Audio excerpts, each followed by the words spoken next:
In this video I will discuss about how I grow my nails faster in just 3 days quick routine. Hey there, fellow nail enthusiasts.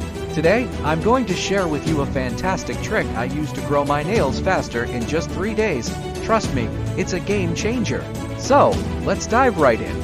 First things first, get yourself some acetone and a cuticle remover. Apply the remover to your nails and wait for about 5 minutes.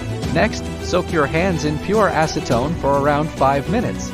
Finally, gently scrape away any leftover skin with a cuticle pusher or even a toothpick. Just be careful not to poke your nail bed or skin too hard.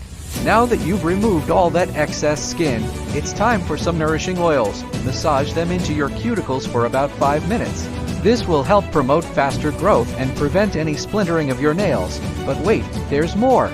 To really boost this process, wrap your hands in cling film like you would for a manicure and leave them wrapped up overnight. Just make sure not to do this while you sleep because it could be quite messy. So there you have it, folks.